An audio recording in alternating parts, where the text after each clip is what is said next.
Hello watch enthusiasts. Now today I'd like to talk about what I think are the best value chronographs on the market, and then explain why I feel this way about these particular watches. And in this video I'd like to address these watches, but perhaps not include some of the more famous watches, like for example the Omega Speedmaster, because in my opinion there are several companies producing watches which offer potentially better features or similar features at a much lower price. So I'll be including a number of watches which I think don't get mentioned very much. Obviously this Bulova, which is the first watch, does get mentioned a lot, but some of my later choices are some of the less well-known watches out there. Now this first watch is of course the Bulova Moonwatch, and this has got quite a lot of press attention when it was released last year, and because of its history, when its history is fairly important really to the world of space horology. So the watch itself is a 45 by 13.5mm case, so it's quite a large watch, larger than the original, which I think some people weren't too pleased about, but on the whole I think this watch offers some really fantastic features. So the case has actually three finishes to give a very complex look. So on that very soft stainless steel case, the majority of the case is bead blasted to give a very space age feel to the watch, and make it similar to the original version of this watch, which I'll talk about in a moment. Equally, around that bezel, that tachymetric bezel, which is actually under the crystal, there's a brushed finish, and then the pushes on the crown are polished. And I think this combination of finishes does show a great deal of attention to detail, when a lot of watches simply follow a brushed or a polished finish at this sort of price point. Now that price point is, when it was launched, about £550 new on the bracelet, or a little bit less on the strap. But now one can find these watches quite easily for about £400, or in sales, such as at the moment, for as little as £300. Now the movement inside this watch is what's caused the most interest, I feel, and that's this ultra-high frequency quartz movement made by Bulova. Now, this movement isn't entirely in-house. It's I think it has a similar architecture to some Citizen movements, the parent group of Bulova.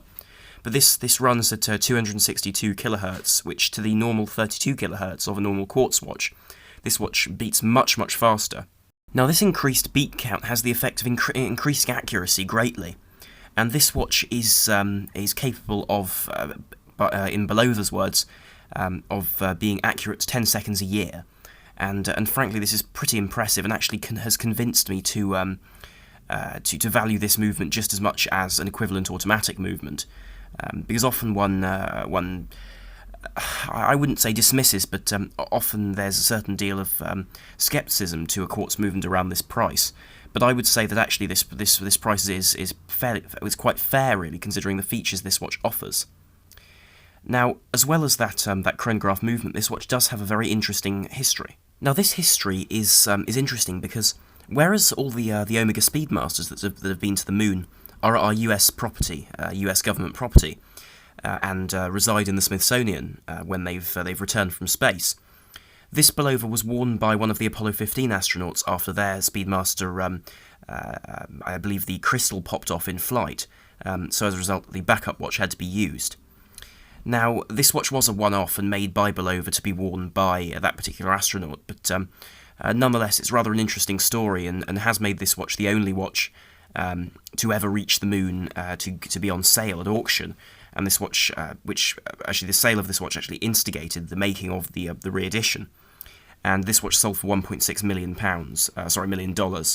at auction, which really has caused quite a stir with regards to space watches altogether. Therefore, due to this history and due to the interesting movement of this watch, and also the sheer sort of novelty interest of this watch as a moon watch, which isn't a Speedmaster for once, I think makes this watch a very good purchase for the price around at the moment of around £300, or £400 during the normal times, to £400 to £480 really for a strap version.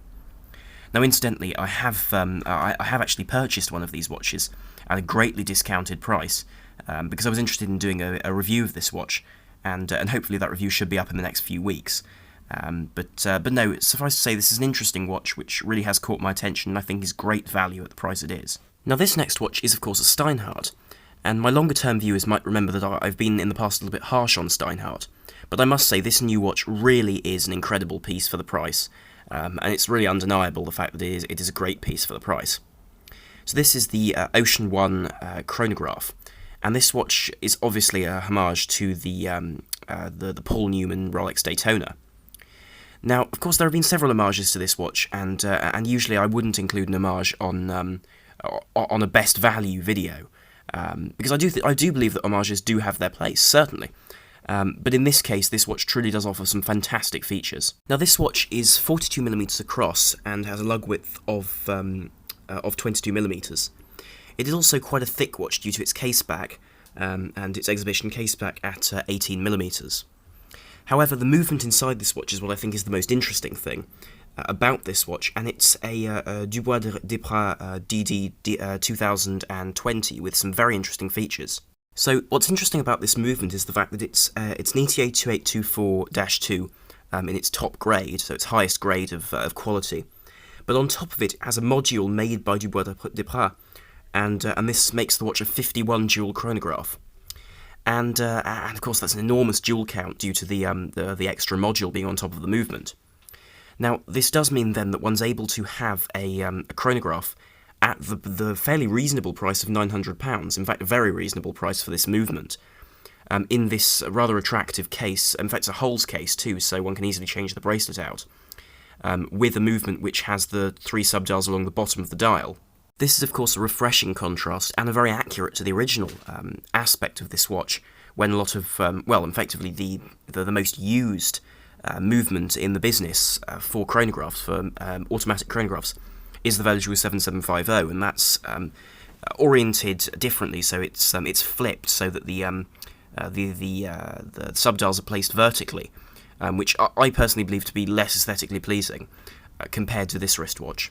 Other than this movement, this watch is water resistant to 100 metres, with a very elegant case, which is a very simple oyster style of case, with no crown guards or pusher guards, which make for a much cleaner look, and that black tachymeter does focus the eye on the face of this watch, and that very old-fashioned dial, which I personally find very, very appealing. Therefore, if one is happy with a sort of an homage watch, nonetheless to a watch which is completely inaccessible for most people, this really is a fantastic purchase at £900. This next watch is the Longines Heritage Monopusher Chronograph, and this is a watch which is fantastic value in my opinion at between £1,500 and £2,100, depending on where you buy this watch from.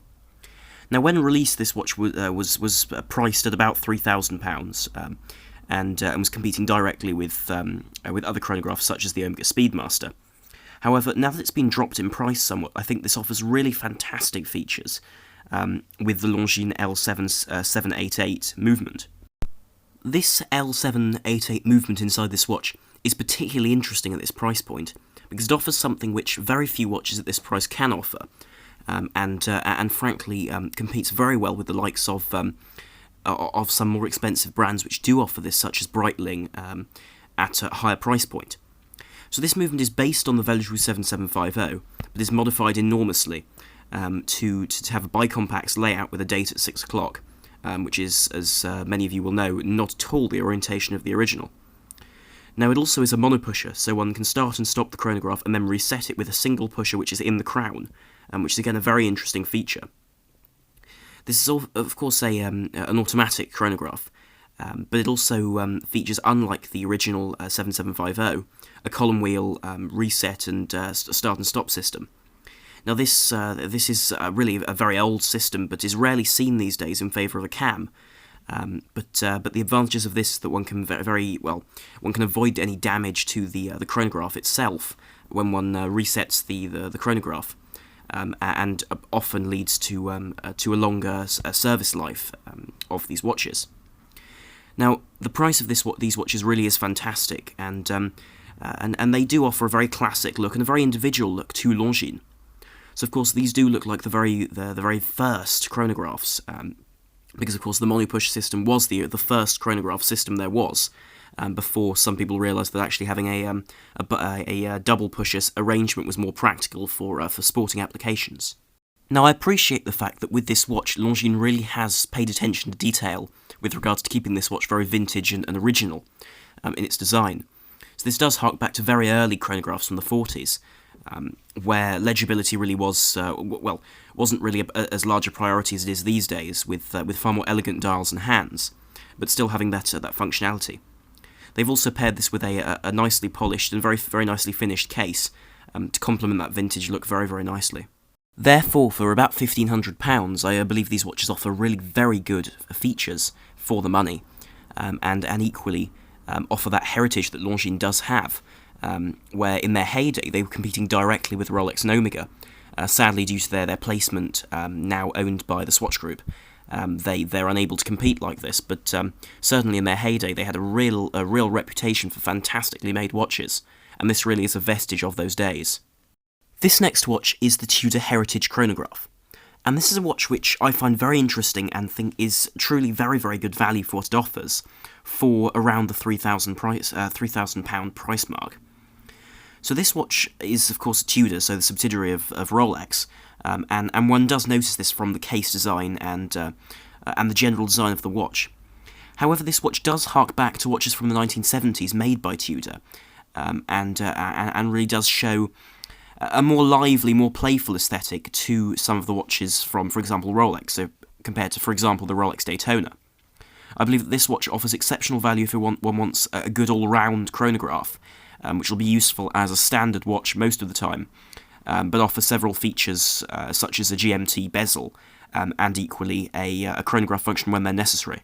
The movement inside this watch is a Tudor-made ETA 2892 base movement, and this movement is again a very reliable movement, the workhorse of the industry, but then produced to Tudor standards with the attention to detail which is offered by this brand. Now, of course, this is one of the few watches in their lineup now, and their sports lineup, which isn't in-house, but that said, it has an in-house module on top of it to enable this watch to have that fantastic bicompax chronograph system, which in my opinion does look superb. And in those very old-fashioned colours of the blue and the cream, this watch is certainly very, very striking.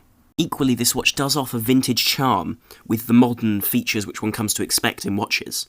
So it has that very classic design with those oranges, blues and creams, and there are also black and grey versions available. But while doing so, it offers features such as the screw-down pushers, and a 150-metre water-resistant case, allowing one to actually swim with this watch very, very comfortably, and without any concern of water ingress. Equally, for those who travel a lot, and this watch really does show the sort of south of France and Italian vibes to the warm colours and the warm weather, I suppose, of often associated with 1970s travel, and this bezel certainly does show that it is a travelling watch, in that it has a 12-hour GMT bezel, so one can actually set a different time zone without having to affect the hands, and of course change the timekeeping of the watch. The finishing of this watch is also superb, and with a beautifully painted dial with applied indices, and equally with the case in its entirety is very elegant while having a sporty aesthetic. So the bezel, pusher, screws, and crown have this knurled finish rather than the normal fairly light grips on them, to allow for ease of turning and unscrewing, to allow one to more easily use this watch with all its functions. Equally, it comes with a very nicely finished case with polished sides and brushed lug tops, with these very attractively done bevels along the edge of the lugs. Equally, that crown is protected to protect it from any knocks or bangs which could damage it. The watch is also sold on a very nice bracelet, oyster-style bracelet, which does reminisce, or is reminiscent of Rolex models, while not being derivative at all, and is fully brushed to add to that sporty aesthetic. Now, just to conclude this watch, several people have asked me in the past whether the chronograph module actually has to be changed when one services it, with a certain degree of confusion, I imagine. But I've asked a sales representative of Tudor, and they say that no, this module can be serviced very easily by Tudor themselves, Obviously, because it's an in-house module, it can't be serviced by other people. But then actually, it's far safer to give your watch directly to Tudor, considering the high price tag of this wristwatch. This final watch on the list is one with fantastic features for the price, and in fact some unparalleled features in the watch market.